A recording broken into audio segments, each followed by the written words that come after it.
Das tut wirklich gut nach den Jahren der Pandemie. Herzlich willkommen. A warm welcome to all of you here in the room and all of you following along at your screens at home to a new edition of the Digital Leaders Roundtable.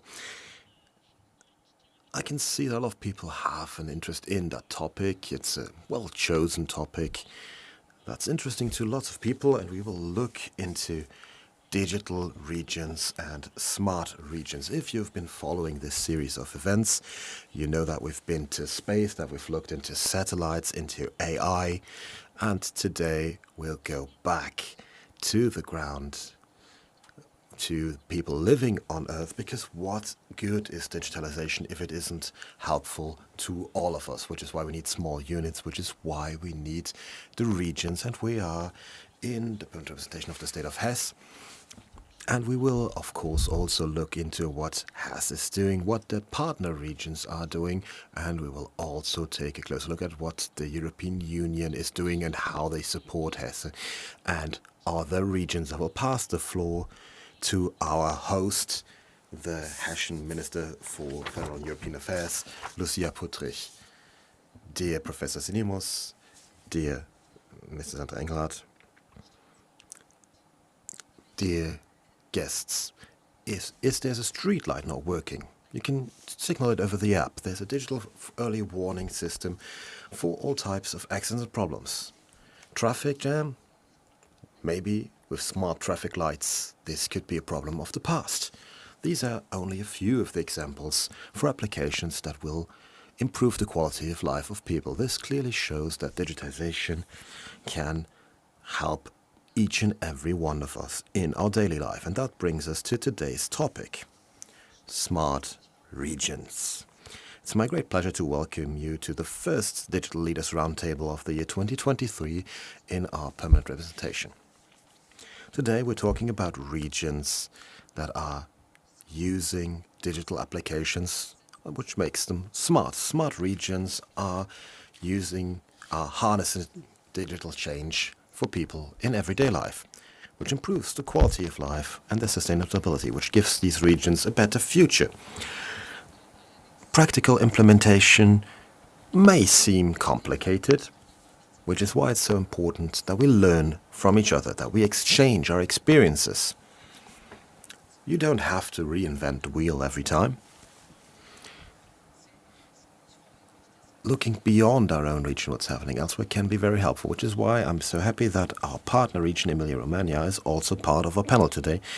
General Director Frieri, it's my great pleasure to welcome you to our event. Hessen and Emilia-Romagna have had a partnership for a very long time. 2022, we've celebrated the 30-year anniversary of the signature of our partnership treaty. Our partnership is very active. It's something we live, which is also, because we also value that this exchange happens on all levels. In cities, in municipalities, is where we need concrete solutions for concrete problems. This is also true for digitalization, which is why it makes sense that Christian Engelhardt, County Commissioner, will report from his experiences. Ladies and gentlemen, which is why this event is such an important hub, which is why this is good networking. We are trying to open doors for the cities and municipalities, everybody who wants to reach the European institutions, who want to network, who want to exchange European level, will always find the support of our permanent representation. We support everybody in Hessen who tries to find this connection to Europe. Today's topic is a very topical topic. It's something that's on everybody's mind, which is why I'm so happy to see that so many people are here, are following along on their screens in the live stream, and are here on site. A warm welcome once again to all of you. So digital traffic lights is something we want, all of us want, in Brussels, and hopefully you'll get them in Hesse soon, which leading to less traffic jams. You have something that doesn't exist on the federal level. Kristina Sinemus, Professor Dr. Sinemus, is the Minister for Digital Strategy and Innovation of the state of Hessen. Please come on to the stage. Yes, it's my great pleasure. Ladies and gentlemen, I'm very happy to see all of you here, to be your host for the Digital Leaders Roundtable 5th edition in total. And our host and my colleague, Minister for Federal and European Affairs, Lucia Puttrich, has mentioned how great it is that there is such a level of interest in this topic. I was surprised when I saw how many people registered for this event. We have over 300 participants in room and digitally, so we can see that our digital strategy is working, that it has being implemented, that the citizens are interested as well as all political decision makers. It's clear to everyone digitalization has to help people, not the other way around. And given to what we've experienced, what we've gone through during the corona pandemic, there can be a positive effect to that, is that there are less inhibitions to tackle digital change. And that makes it easier for us to pursue our political goals, to implement our vision in Hessen. And Ms. Wettach has already mentioned it. We have this extraordinary possibility to coordinate all activities at one point, to have that possibility to have our digital strategy for digital Hesse, where the future is at home, to really implement all of that. And as part of that digital strategy, we have established goals and visions as well as measures as a ministry or a company ought to do. And our vision, Smart Region Hesse 2030, will connect regions and municipalities that actively use digital solutions in order to improve the quality of day-to-day life of people and to save resources. And these two elements are very, very important. The day-to-day life of people has to see improvements, and we also need to save resources. And I'm looking to County Commissioner Christian Engelhardt, who will certainly go more into depth on this topic. But the digitalization of administration, to have completely digitalized procedures, saves a lot of energy, saves a lot of resources, paper for instance, but also people, because people can use resources differently. For example, in order to help the citizens who I don't have to explain, I don't have to take hours to explain the form they have to fill out, but I can take the actual time to support them in their day-to-day life. That's our vision. This is part of our digital strategy. We support the Smart Region of Hesse as a place of innovation. We have a digital ministry that where we have financed a dashboard for the digital city of Darmstadt. Other projects in Bad Hersfeld, County Commissioner Feeling had a lot of digital presence already. They were able to control traffic through digitalized applications and an approach.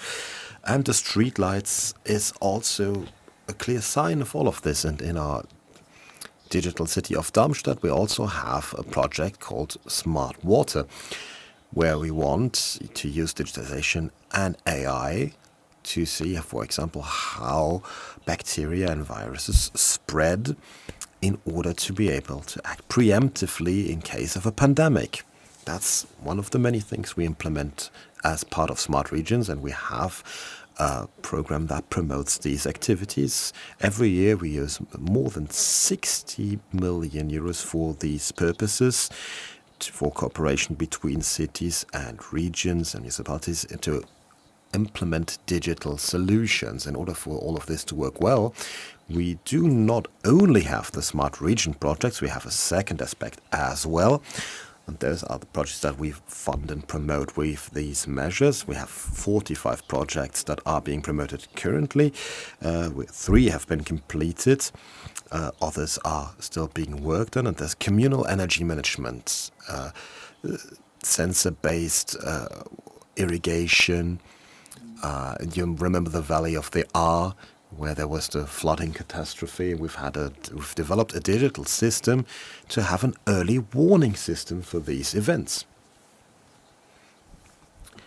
in order to be able to react earlier should such a catastrophe happen again. And these kind of projects are parts of our best practices database. And we have this information portal, best practice database, that is supposed to help with implementing all our projects. And we also do the networking. We organize events such as this event today. And all of this happens through our virtual business point. Virtual means that things are being networked. There are still people working there. And we want to build a smart region community through all of Hessen. And dear Eddy Hartog, it's my great pleasure to see you here today. At the very first moment of the beginning of the development of the digital ministry, I think it was in Lisbon, in Porto, we sat together and we said, well, we have to strengthen Europe as a smart region. For that, we need the municipalities, we need the states, and we need the European Union. And that is where we need, once again, to learn from each other. We have to be able to apply this over large areas. And one way to reach this is to go through the tool of the European Union, the digital innovation hubs. A European digital innovation hub will come to Hessen, and we will of course link that to all the other European digital innovation hubs. And in the end, we have to strengthen Europe in order to be competitive on an international level. Which is why it's so important that our partner region, Emilia-Romagna, is also represented here today. Which is why I'm so happy to see so many Europeans in this room today and online. Because that's what we want to do in Hesse, in our municipalities, that we want to support through this Smart Region initiative. This is a spirit we want to foster in all of Europe. We want to work together, be it in rural regions, in cities, in the member states, and in Europe as a whole. We want to promote digitalization in order to improve the life of people, to save resources, of course thinking about climate neutrality as well. But most of all, we want to do it with the people and for the people in a responsible way, which is something I hope we will be hearing a lot about today. And to conclude, I just want to say, dear Eddy, what we've talked about in Porto, join, boost, sustain, that's where we want to go with our European Smart Region. Thank you very much.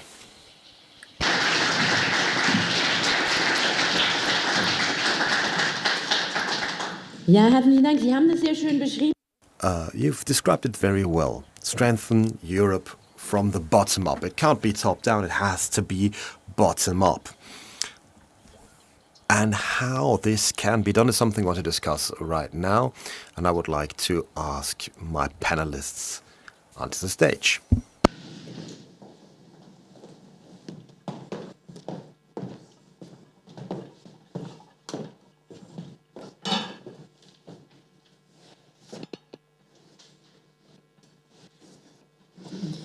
Ja, ich möchte Ihnen meine...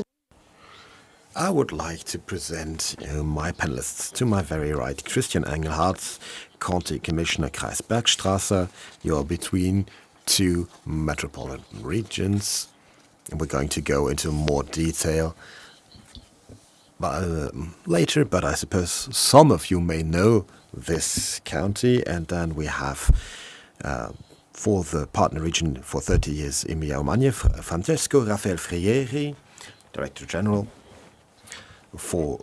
And now I have to look at my little piece of paper because there's a lot for resources, Europe, innovation, and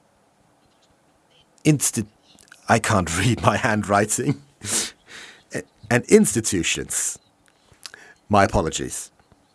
But you are, that's most important, you're the Chief Digital Officer of your region. And it's very important, it's very impressive that a region has something, and I think it's quite telling of the priorities of such a region.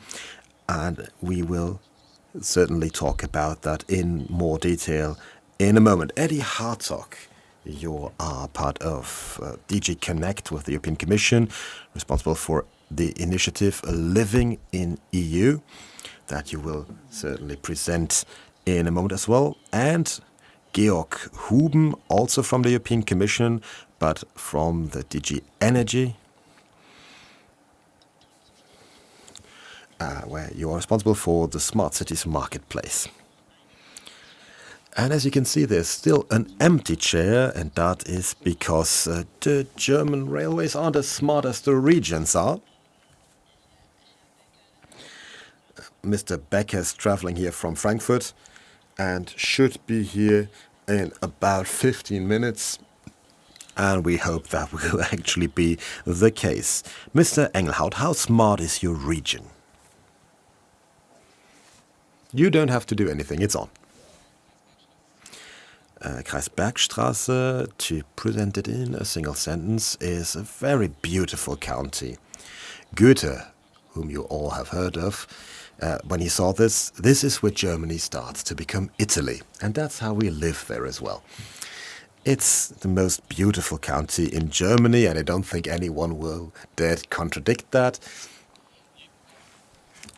In any case, we are working every day to make our region smarter.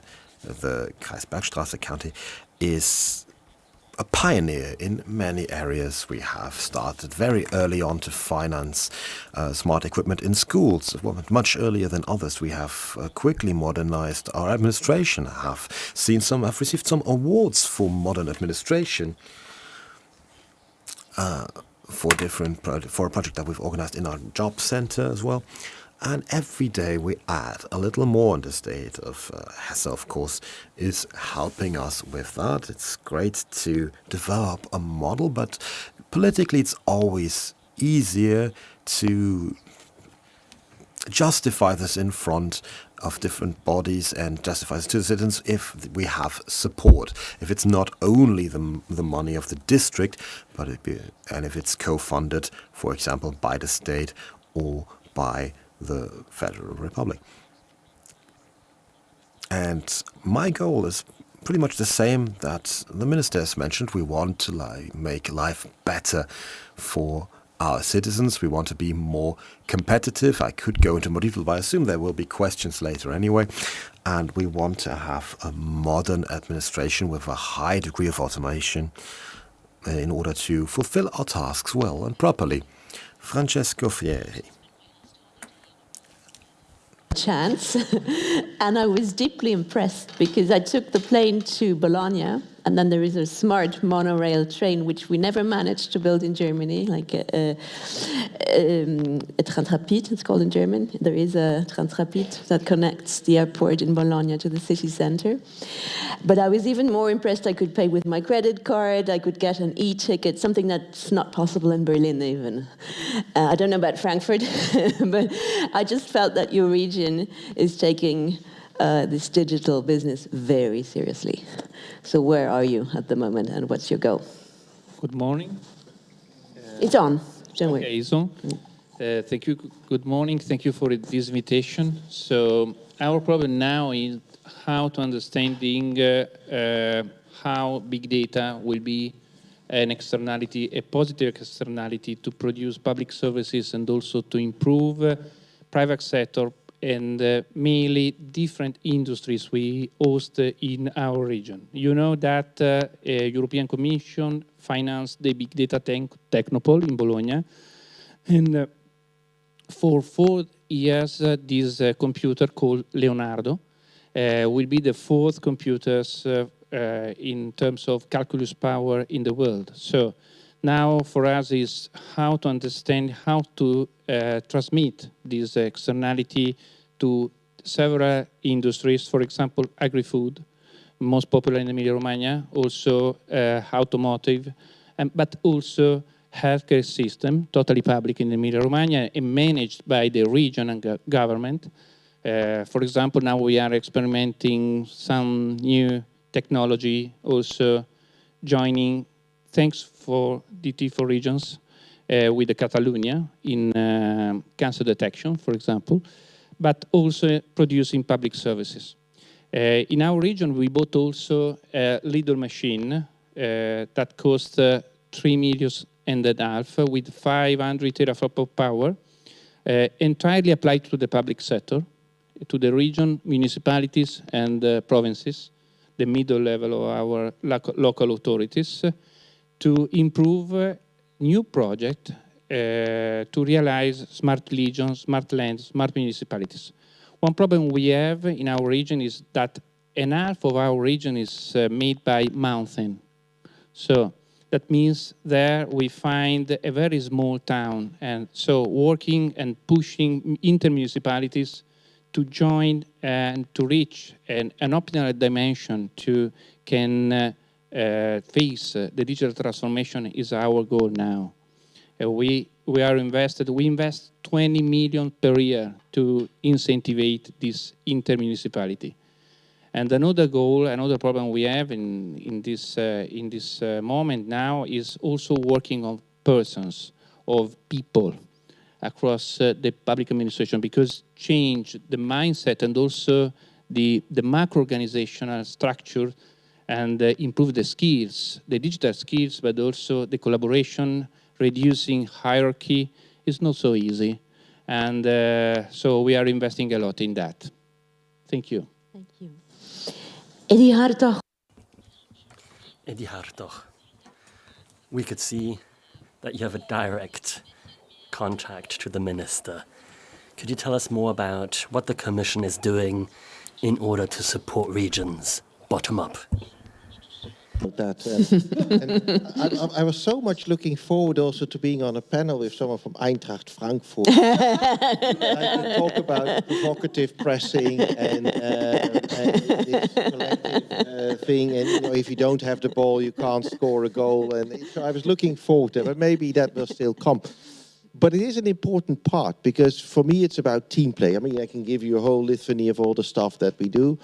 But the point I want to make today is about team play. And I give you a football example, if you don't mind. I hope, well, it doesn't matter if there are Belgians in the room or if there are Dutch in the room. But I was invited to an event of Digital Flanders a couple of months ago.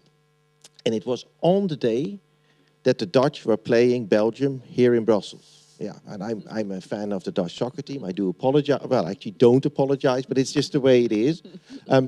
And the point I made there was, in a room full of Flemish, I said, tonight, the best player on the pitch will be Kevin De Bruyne.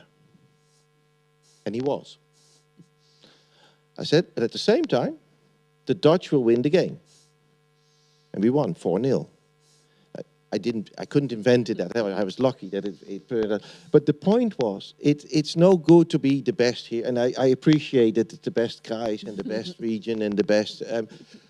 But really, what we're trying to do in the European Union, and I think Georg will confirm that as well, is to bring the 86,000 municipalities and the hundreds of regions together in that collective exercise. It's fantastic what you can do in Emilia-Romagna and other regions.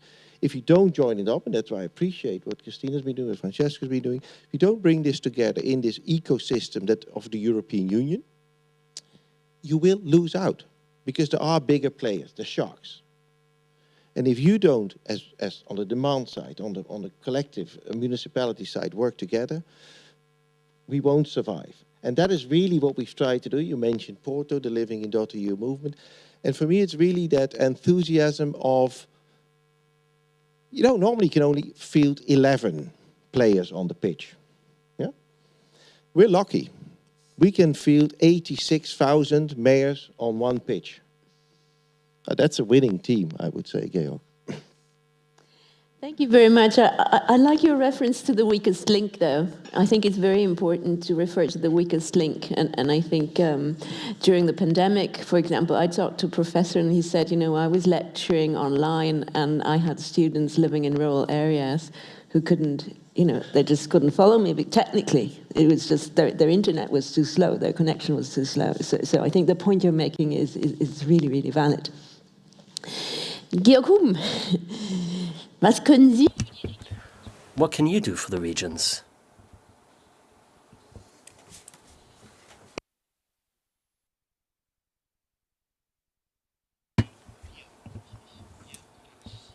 Well, I do hope that we can do a lot for the cities and the regions. And Eddy Hartog already mentioned it. I'm in the fortunate position, or unfortunate position, however you want to see it, that I'm responsible for 3 local initiatives in the DG Energy for the Covenant of Mayors, the Smart Cities Marketplace, which has already been mentioned, as well as the Convent of Companies. That's a pilot project which we launched last year and which will hopefully be continued, regardless of the fact that in the DG Energy we are very, very, very busy dealing with the energy crisis. Well, nevertheless, one thing is clear, and that is that cities are a decisive aspect.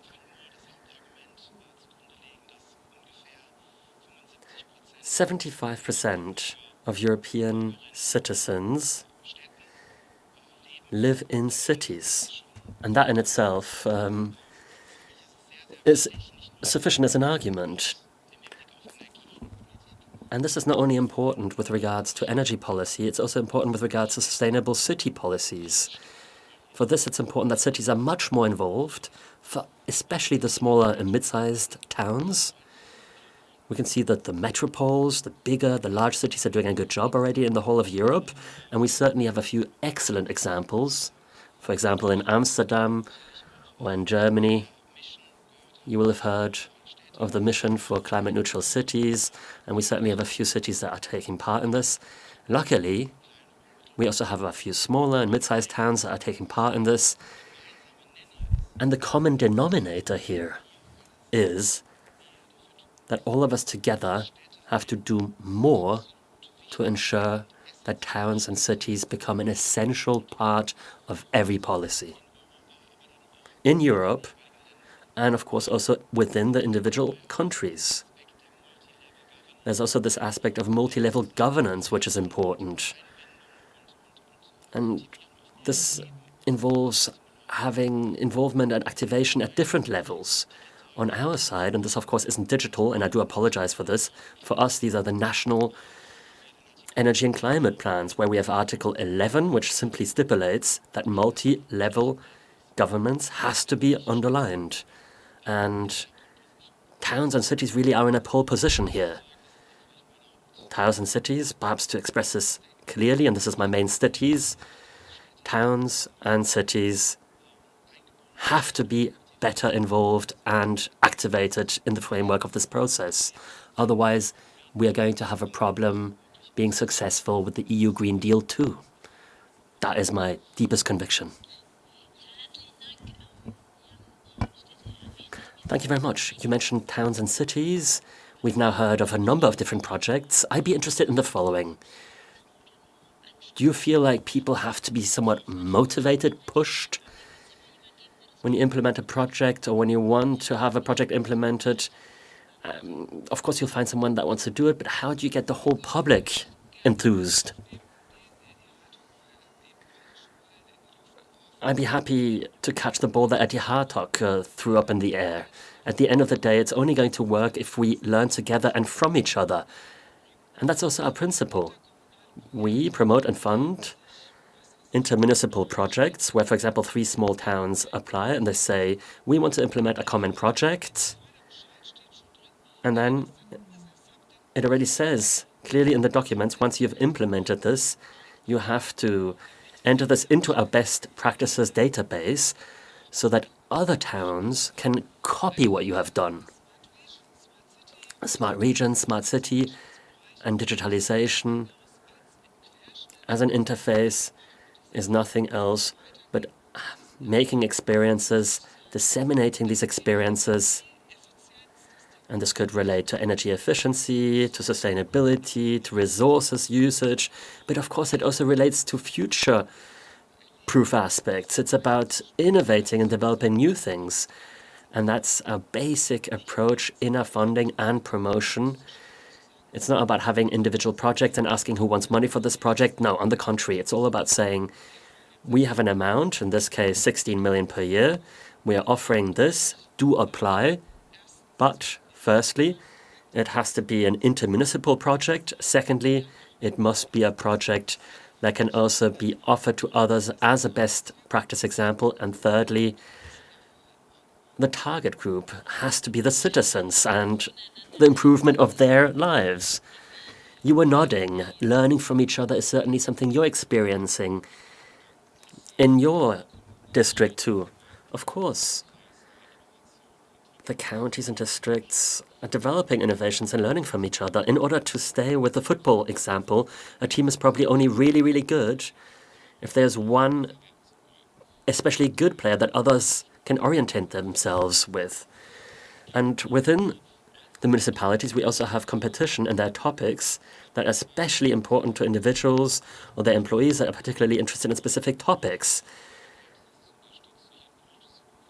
And if there is a political environment that makes it possible to roll out individual ideas, then I am developing best practices that can then be scaled up.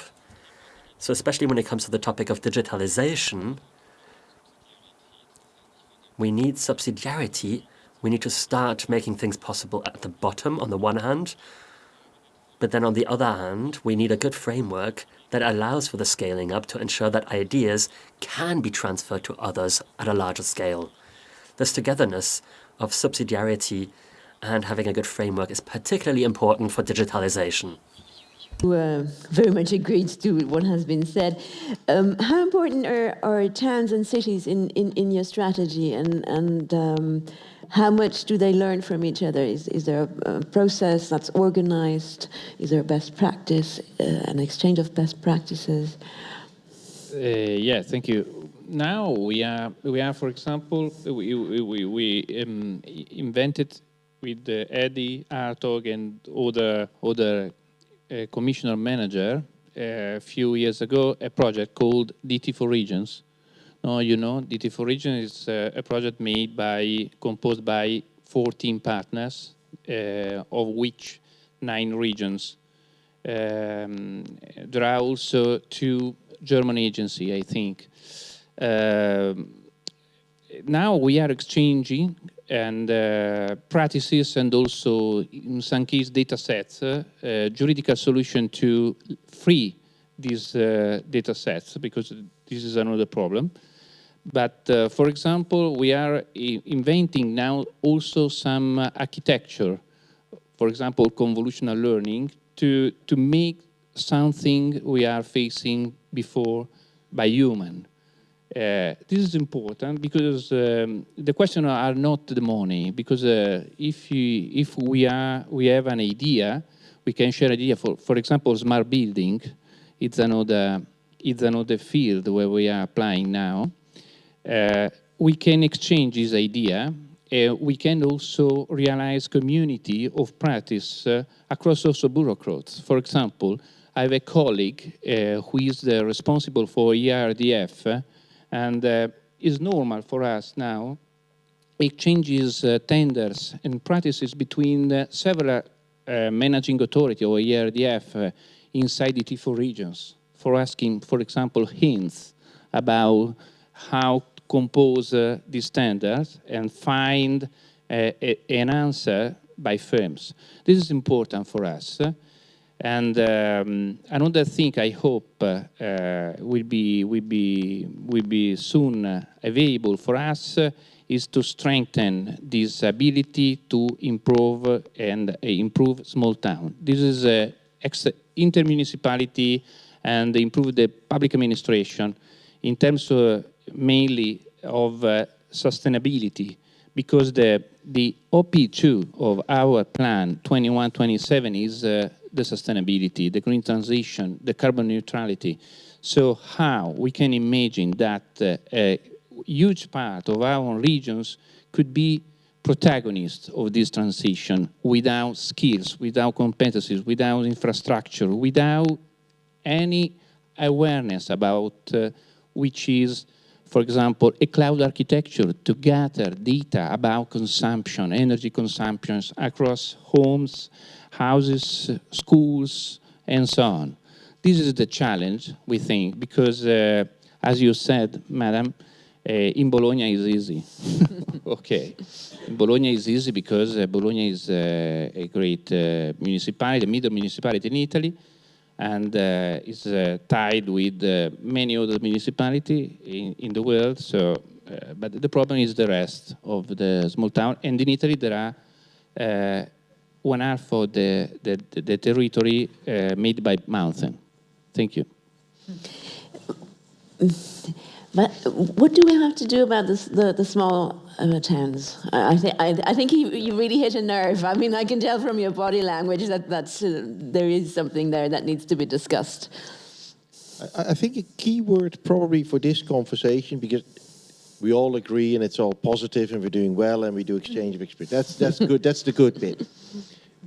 But let me just say where we fail. We fail on scale. It's as simple as that, because we have wonderful things, we put them on the website, we share, there's a very open attitude. And on the positive side of that, I mean, it's good to be in a German context, but I've been doing this now for a couple of years, and so far, no one has ever come to me with this concept of competence. It's a very German concept, the competence catalog, it's this level and not that level, and then the level of picker about who does what.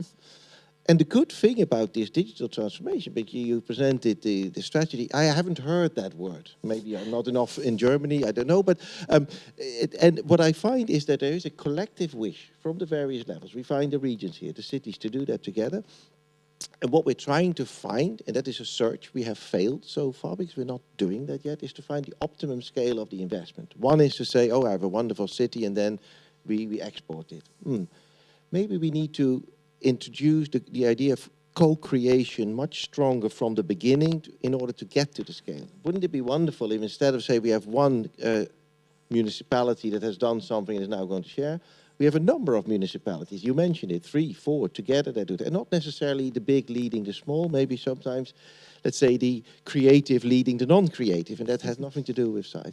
And that is where I think the regional role has become so important, because I'm not saying that each region is always an optimum site. I mean, certainly Hesse has an interesting, let's say, history, and maybe Hesse-Darmstadt should do it separately from Hesse-Kassel. You know, I don't know, but you need to find that optimum scale, and so far we haven't. And in that scale, you need to look at the role of public procurement, because one thing is to do funny things and stuff, but it's really to find that common public procurement together. And I think, you know, you would share that with me. If we can find that optimum scale between us, and that's not European, we're not going to do a European procurement of whatever, local digital twins, but it is these groups working together, sometimes within a region, sometimes across regions, like a group of big cities or a group of certain size cities.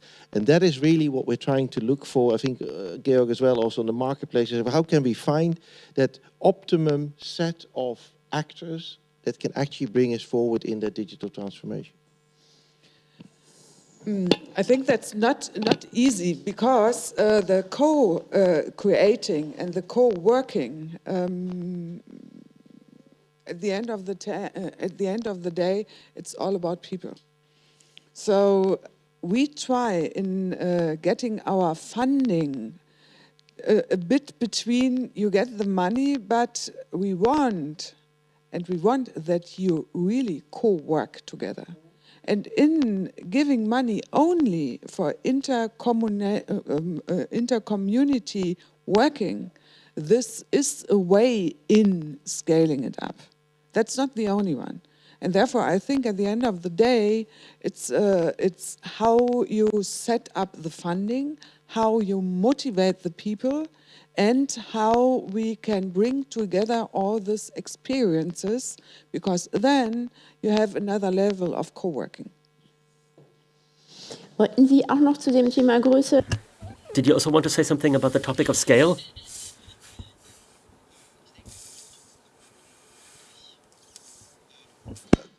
Progress.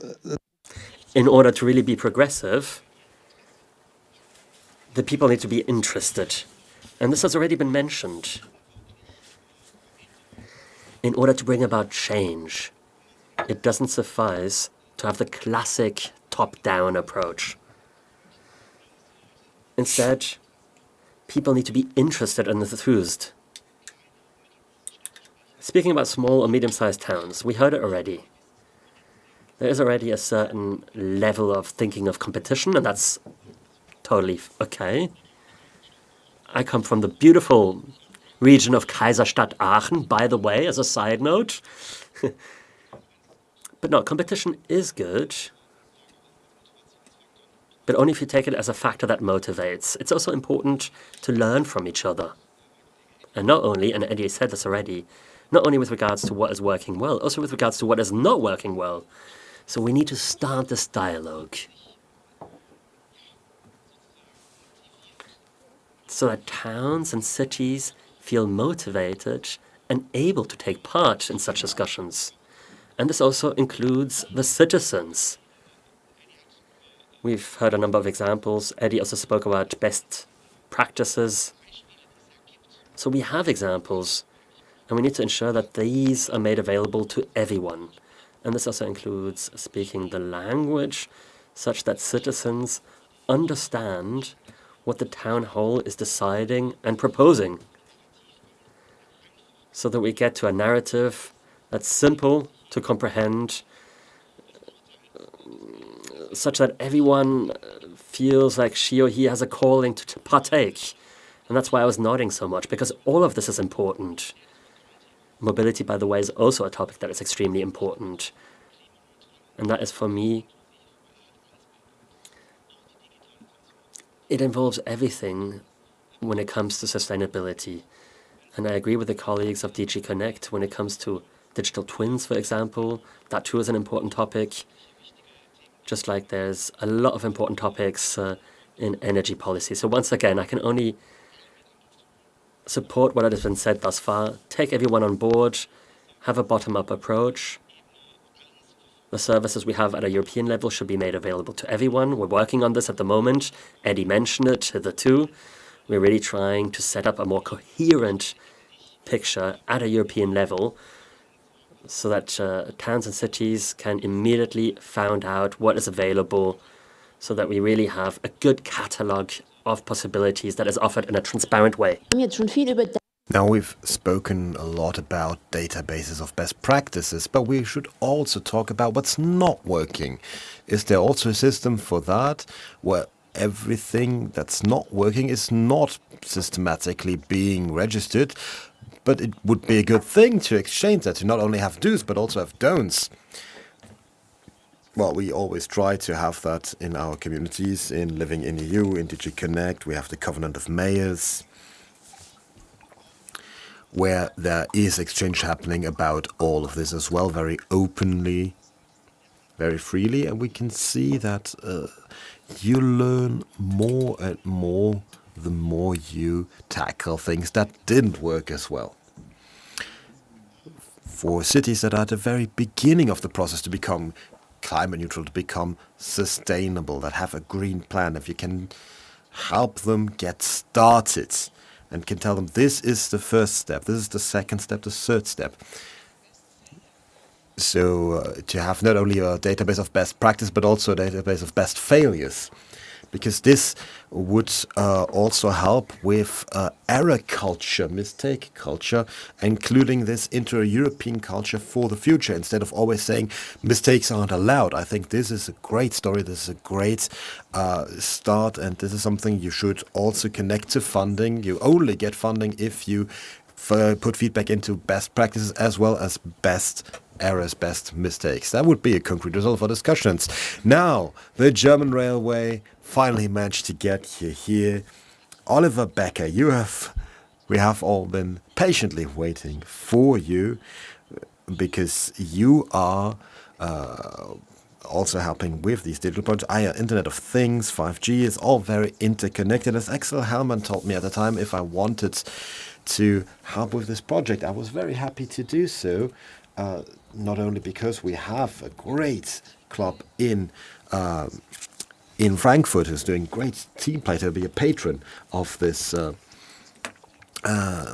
of all these projects, but I don't want to just do advertising for you. You've already missed some football analogies in our discussion, because the strongest team wins, not the strongest single player.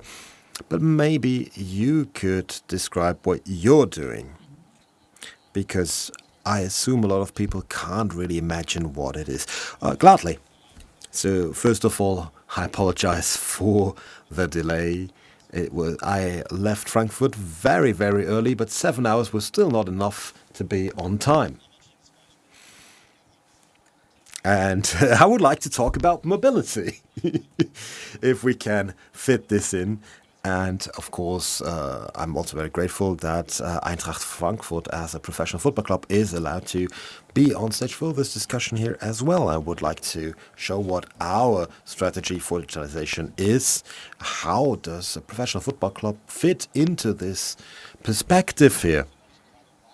Because in spite of, or especially because we are very well known, because there is a certain level of reach that we have for the game of football, and that we also have a reach that goes beyond our city, beyond our region even, and that is really the starting point. People have an emotional affinity for our club. They feel connected, and in the end, this also gives us a task, a duty, to make this usable. This cannot end at the limits of the city. It has to go beyond, which is why we tackle a whole lot of topics that we are taking on as far as reach and visibility are considered, because our messages are being heard. This, for example, is connected to sustainability topics, but also social efforts, especially during the pandemic, inclusion, that everybody who comes to see us has access to that experience. Eintracht in the region is the title. We want to help local amateur level sports that have suffered a lot under the pandemic because they simply do not have the sponsors. So we are giving back a bit of earnings to support amateur sport in the region. And of course, we do this as a club. There is an economic thinking and strategy behind this, but we've seen that this is scaling within the city and the region. It cannot just be within the stadium. Now, a quick question, because I don't know what other clubs are doing. Are you a pioneer in this, or are there other clubs that are doing the same thing? So as far as the scale and the breadth of topics that we're tackling are concerned, we are probably the first, because we're tackling lots of topics. There is topics for the fans, there's B2C, there's digital ticketing, digital payment, up to my field of expertise, Internet of Things, where we have 50 cases of application for sensoric for Internet of Things. There are other clubs are tackling a specific topic, focusing on that very intently, but we have a more holistic approach. We're also tackling esports, for instance. And the emotional connection, that affinity that you've mentioned, that's kind of the opposite of the cold, rational digitalization. And we see that people are a little shy, a little hesitant. Now this has been reduced during the pandemic, but do you harness this emotional connection to convince people of digitalization? Is this something that can be done? Absolutely. We're using it. We're harnessing it to bring digitalization closer to the people, to show them how it's done, because we all have to advertise for digitalization. We have to show the added value in it. And if someone has a positive digital experience while they're in our stadium, there's a positive effect where the emotion is connected, correlated to the innovation, and I can create a positive experience. But of course, this comes with its difficulties as well, because if digital ticketing doesn't work and someone cannot get into the stadium, that's going to be a very negative fan journey. And that's something that has to be avoided, absolutely. So digitalization is supposed to support our fans when they come to the stadium, but it can never be an obstacle between the fans and their analog football game experience. They don't want to look through VR glasses for digital content. No, they're interested in the actual game. So we have to support in the background. Digital ticketing, digital payment, everything in the background where it helps, but it can never be an obstacle to the actual experience because people just want things to work. And that's mostly the crux of digitalization. Now we are in Brussels and you have a wish. Make a request. Is there anything you need in terms of support from the EU? You're here. You can air your request, or do you think? We've heard about so many projects. Do you think that's enough, or is there more that needs to be done from the EU level? Thank you. I think is open. Yeah, it's open. That's open. I think it should be very useful for us to have from European Union some data set for measure the smartness of a region or a city, because in terms of positivist approach to the first decade of this century, smart cities, smart land was conceived as an auto-determined system, where without hierarchy between politicians, policymakers, and people and firms. But how we can measure the awareness and also the smartness and also the sustainability of the smartness and compare the experiences between cities, municipalities, and regions. Without that, every people can affirm that we are smart, yes. We want to be smart until 2030, but what means smart? This is a question that we have to solve. I can mention an episode. We was hosted in Barcelona with our president in July, in the last July, and the vice president of Barcelona made a gift to us as a coffee mug, and the quotation was "Catalonia looks up."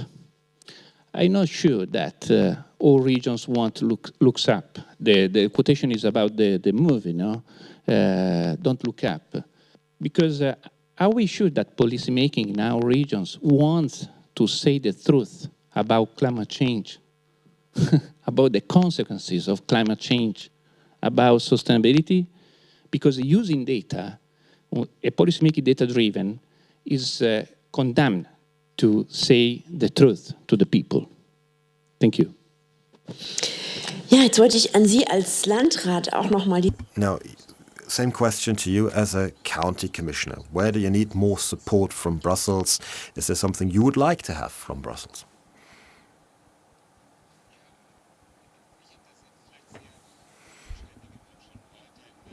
I have a few very ground wishes, because fundamentally, what the European Union has done as far as roaming, for instance, is concerned is very good for us for digitalization.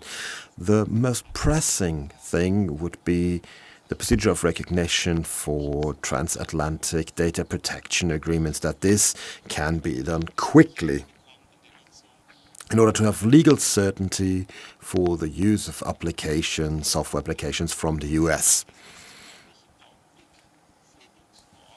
Currently, for us, this is a major problem, that we are still dealing with legal uncertainty here, legal vacuum almost. That's the first thing. The second thing would be, and this is not only for Brussels, it's also for the state level, with the exception of Hessen, because Hessen is very digitized, that any decrees or any legislation have to be checked to what extent it blocks digitalization and automation. There's a practical example that we've spoken about amongst county commissioners in Germany. due to rising energy prices, there are new rulings of people who are receiving financial support in order to be able to afford their rent and their heating and energy. So we had to hire 10 people for the administration for just these additional funds and payments. This is applicable since the 1st of January, and the application will be available starting at the 1st of April, and this is an online form that will still need someone in our administration to, even with the application, you will still need a paper form that you'll have to get on site. Communication will be very difficult because we cannot forward this information due to data protection regulations, and any regulation that comes out really has to be checked against problems like this. Europe isn't really involved except for data protection regulations in general, but for every regulation, every rule, you'd have to ask yourself first, is this possible with the exchange of information between different levels? Is this implementable for the citizens? Is this something that I can automate? If it's too complicated to automate, also for an interface point between citizens and authorities, where too many details have to be taken in, have to be filled out, digitization will not work. And the worst example is something that has been done better in Hessen, because it's just tax declaration. The online property tax it's so complicated that they have to really extend the delays all the time because nobody can handle this. I've already done it in Hessen. It hasn't taken much time. But if the rules that had been set up in a way simple enough that citizens can fill it out on their own, and if it could have been treated online without further problems, that would have been a success. But the interface between the authorities and the citizens is too complicated, and it therefore could not be successfully automated. This leads to a failure. This can be immediately included into our database of best failures. Do you have something on your wish list that you'd like to get from Brussels? Well, I can continue the same example, really. We had a very interesting discussion this morning in the European Parliament, and there was a company from Hessen present as well, and we discussed how much deregulation do I need in the implementation of the AI Act? How much is necessary to tackle AI at the interface of responsible innovation? And I'm of the opinion that we think too much about how we can phrase another regulation even more clearly before we implement it, instead of just doing it the other way around and just get started, just do it and then adapt. Let's take a positive example, the pandemic, weirdly, because we have a standardized software in Hessen for all municipalities, Silento, that is for digitized administration, which is why all municipalities were more or less forced, with funding though, to use this software platform, because this gave us the possibility to scale very quickly. Now, when the pandemic came, we thought, but how can we support small and medium enterprises? Because there's been so much funding for the companies that weren't able to work during that time. And we decided, without regulations, without determining, we just use the same software, but we use it for a different activity. We use it to provide these funds, and it worked. And that is something that we have to do more of, to simply trust in people, to be confident that they can handle this, that we do not set up a complex set of regulations and that we just let things go, and then we will find out where we need to regulate more. So we'll just wait, allow for more actions, and just instead of deciding everything top down. This is in favor of team play, of cooperation, that everybody has and should have the same interest to do digitalization in the best and quickest possible way. Same goes for AI, to do it the best and quickest possible way, to make it serve people, not the other way around, that it it helps the citizens, that it helps authorities, that it helps the fans for Eintracht Frankfurt, and that if we just have a little trust, a little confidence into what we want, which is responsible digitalization, then I think it would be a lot easier to have regulation, to have less regulation, because with regulation, less is more. Yes, and you've mentioned it, that the pandemic was a disrupting effect there, a disruptor that gave us the possibility, well, or rather forced us to experiment, to try out new things, and this has led to possible positive results. Now, looking at the time, I think it's time to give the possibility to ask questions to our audience. We have a microphone that is on its way to you. Could you briefly present yourself and ask a brief question? Maybe also tell us who is the addressee for your question. Thank you very much for this discussion, very informative. My name is Wolfgang Patel. I've been 30 years with the Commission. I'm a research fellow here in Brussels. And I think it's astonishing that the Committee of Regions hasn't been mentioned. I think this is a function. You've mentioned best failures. Wouldn't this be a possibility to actually involve the Committee of the Regions, where all the regions of the European Union are represented, in order to start this initiative, where you could set up this best failures database? And I'm, like I said, a little surprised that the role of the Committee of Regions hasn't been mentioned, not by the councillors, by the people of the Commission. Does the Committee of Regions not have a role here? I know the committee by name, and you are absolutely right. It would be good to integrate it. Everyone who can partake in the implementation, great. But I think the Commission representatives can probably say more about this. Didn't mention the European Commission, the Council, didn't mention the institutions either. But to link your to Francesco's on the measurement. The living-in.eu movement is a movement from various European organizations, supported by the European Commission and the Committee of the Regions. And the Committee of the Regions, in that overall context, is now developing a measuring and monitoring system under their leadership, together with ESPON, that you probably know, where we actually, in very simple terms, I think we'll be looking at 18 questions. I've seen the alpha version of it, so it's coming your way. So where we will actually announce that each municipality will get 16 questions, where you, on a scale of 1 to 6, say, yes, I have a strategy, or I have an algorithm registered, whatever. And then you get it back, and you can compare yourself to your neighbors and to your country. So that is what is happening now. Very simple system, precisely because as a Commission we like to immediately respond to the request made, Francesco, as you know. And that is where the Committee of the Regions come in. We involved them from the outset, whether they would want to do a register of best failures and then the Commission keeps the best practices. I'm not so sure, but definitely they are involved in the whole process, and actually quite a few regional and local leaders that through the committee work on this. Just a little bit on the regulation, 2 points if you allow me, because they were made that I think are relevant in answer to some of the points, and then I come to one wish.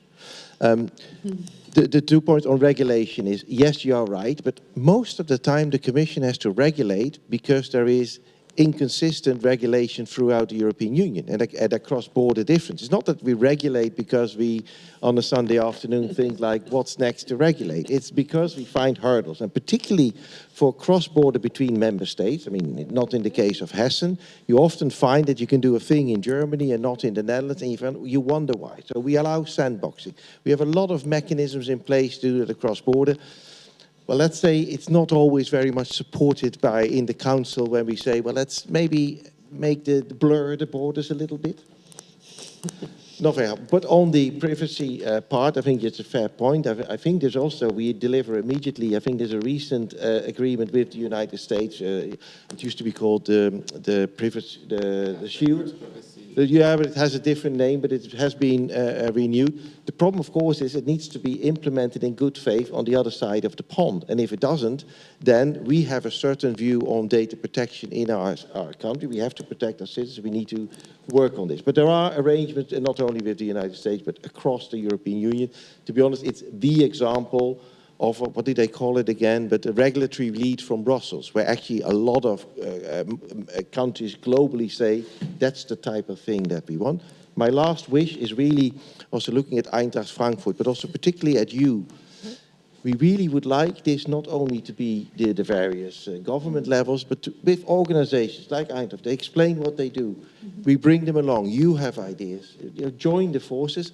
But let's try to do it in an inclusive way. I hope that now I'm not supposed to talk about age, but let's say the long-standing Eintracht Frankfurt fan who doesn't have a smartphone still has access one way or the other. And we need to look at that inclusivity as well of the people that are maybe not digital to make sure that that is also done. And that is my wish, that we actually we're in this boat together, that those that understand, don't understand, that wish to go digital, that don't wish to go digital, but we're constructing, and you said it, Kristina, we're constructing a society that is inclusive and green and sustainable.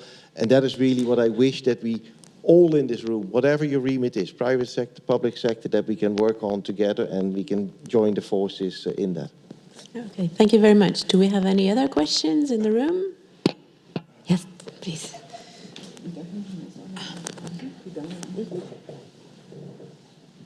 Ja, danke schön. I'm Erich Heidkamp, member of the Hessian Parliament. The more we connect data, the bigger the security issue is going to be. It has been mentioned hitherto by the two of you. It is going to be extremely difficult, also for the user, with all the passwords and loggings. We're all walking around with a small booklet with all of our passwords, which of course is a huge security concern. And the more we are connected also to public administration, the bigger the risk is going to be. If you can already see today what you have to sign in order to partake in communication in the internet. These are whole newspapers, nobody reads through them, but everyone signs them. For me, this process isn't working. That on the one hand, legally, we're extremely set up in a completely complicated way. But then on the other hand, it's absurd that with my signature, I agree to everything. In my opinion, this could be a good European project. How can we ensure the security of this data? How can we avoid that we aren't busy with updates for half the day? Because that, of course, has the concrete experiences. How can we simplify this on a technical level? How are we going to manage to get a hold of this?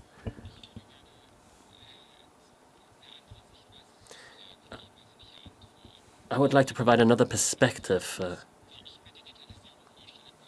The way I imagine digitalization, you need a different mindset. The risk is reduced by a lot of things that are happening. You used to have a wallet in your pocket with cash. If you lost it, it was gone, or you had a credit card. And a whole lot of fraud could be done with this. Now you have the credit card on the mobile phone, and without your face or PIN, nothing happens anymore, so it's become a lot more secure.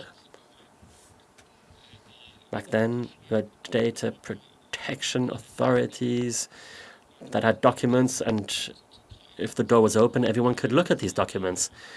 Now you have two-factor authentication that is required to look into documents. So in my opinion, a lot of what is happening is actually reducing risks.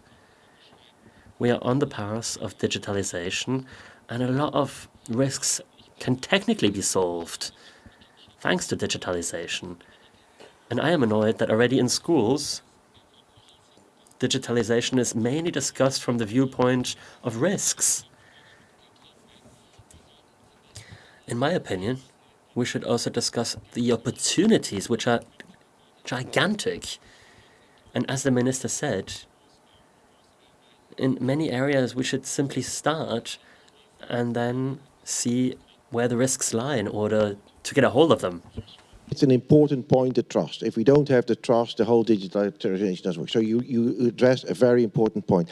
I'm not convinced about the assumption that by sharing more data together, that making it bigger, you have less trust. Actually, you find more security in the mass rather than in the smaller components. I mean, that's just how it works. Nevertheless, we do work on this. We work on this as an industry. I mean, this is not going to be done by governments. I mean, let's be honest. If we don't all have a security mindset, it's not going to work. Do you check when you buy a headset or an IoT product, do you actually check the security test? Not really, but you should. It's your responsibility because you bring something in a chain that may affect others. That's one.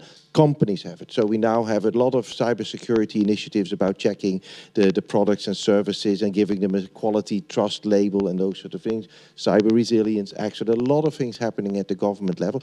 So I'm not sure it's the masses. Also the technology is changing. From when you say share data, you probably have in mind a huge supercomputer covering the whole of Hessen in one computer for the EU. It's not where we're going. It's much more mesh, it's much more decentralized, and actually instead of having it in one computer, when we need a bit of data, we come to your phone, we say, can I have this for an hour, please? And then put it back to you. So there are things that work. So it's an important point, but it's not because of the sharing that it is less trustful. I would say because we share, we actually are stronger. And you're working on legislation, Data Act, for example. Yeah, I mean, but there is, I mean, there's lots happening. In that. I think it's eine letzte Frage von der Dame. A last question. Perhaps two more questions. Perhaps we'll take both of yours immediately. Yeah, thank you. I'm Francesca Allerberger. I'm a trainee at the EU Commission, DG Mobility and Transport. I used to work for the University of Innsbruck and particularly worked on aspects relating to sustainability. But I'm now speaking simply as a young citizen of the European Union. When it comes to digitalization, of course, it's an important topic, but perhaps I could offer another perspective. We're working on digitalization strategies. We're checking what best practice examples exist. At the same time, we're dealing with something much bigger here. Because I wonder, isn't it a possibility to consider a general transformation strategy? What do I mean with that? Well, we're faced with huge challenges with regards to data security, with regards to biodiversity, climate change, but also with regards to other aspects such as poverty and unfairness in societies, which are going to have a huge effect in the future. So this begs the question, how are you going to be successful in this huge transformation together? And what role can digitalization play in this? And what role can it not play? So perhaps it's a matter of turning the shoe around a little. Who is your question directed at? It's a question to everyone. Unfortunately, I don't think we have the time to get a response from everyone. Perhaps we'll get the second question, then we'll find someone to respond to your question. I'm Ulrich Fieger from the German Body of Cities. We're doing a lot also with regards to the Committee of the Regions. As a side note, my question to Oliver Bäcker. We are from the same location, so I'll use the informal address. Perhaps you, Oliver, could explain how you work together with the city of Frankfurt in order to be successful in digitalization. I'm asking this question for the following reason. Towns and cities have seen in Europe how platform providers or digital companies came into cities from abroad without having any roots in the cities, for example, to offer micromobility, Airbnb, etc.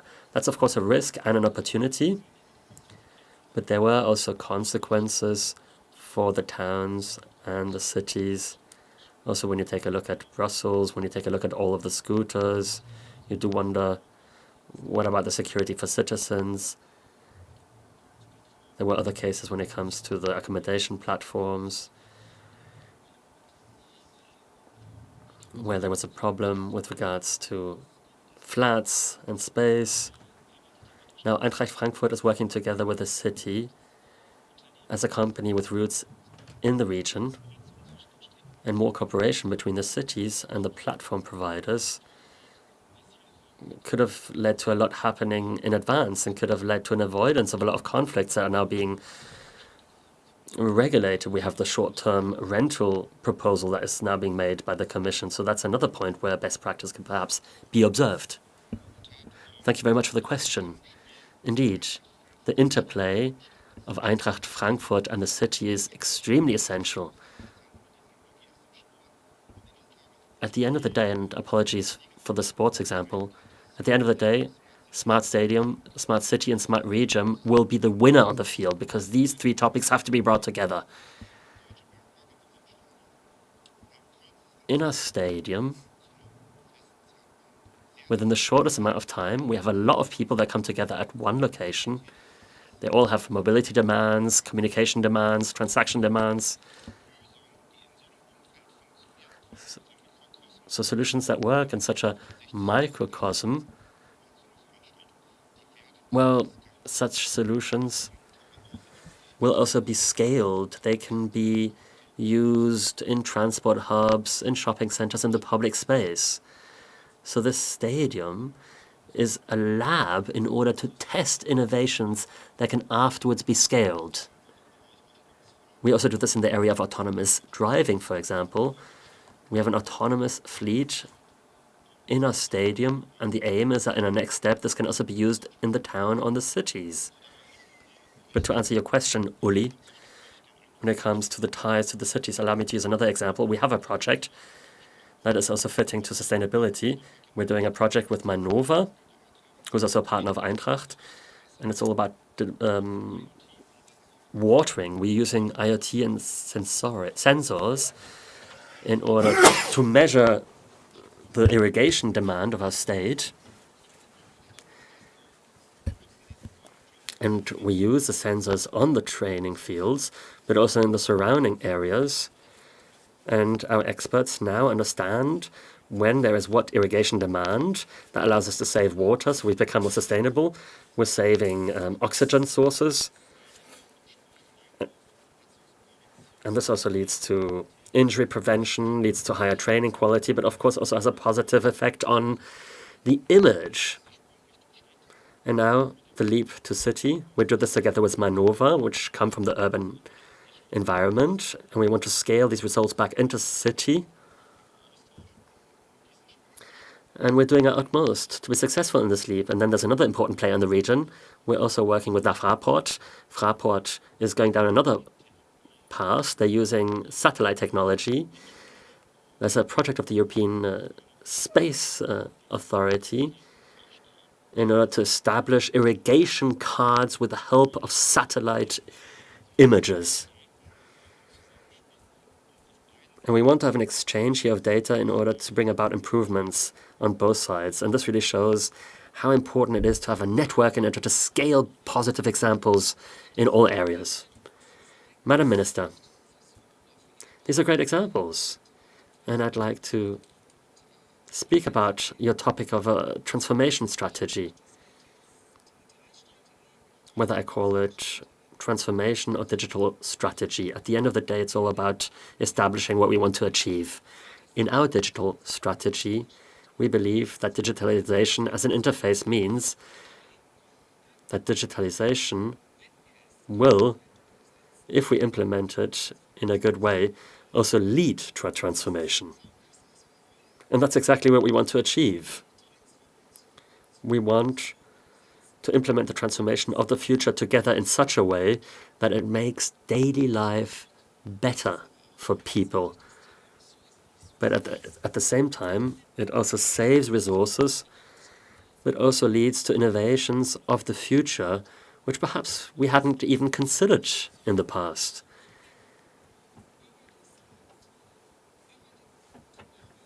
And from the municipality to the state, to the federal level, to the European level, we need to have a chain here that brings about transformation and uses the opportunities of the future to the benefit of the people, because that's, after all, what it's all about. It's about having a digital framework for digitalization which improves the daily lives of the citizens. And I think with Eintracht Frankfurt, we have a great example here, which of course can also be copied by a club in Bologna or elsewhere. I am sure that Hess would be more than willing to enter into a dialogue, and I agree with Eddy Hartog that such examples that are tangible should also become more visible to ensure that people understand transformation, yes, but also in a way that is useful to us. It's important that you pointed out the fact that digitalization is not only done for the sake of digitalization. No, it's all about implementing certain things that improve the lives of people.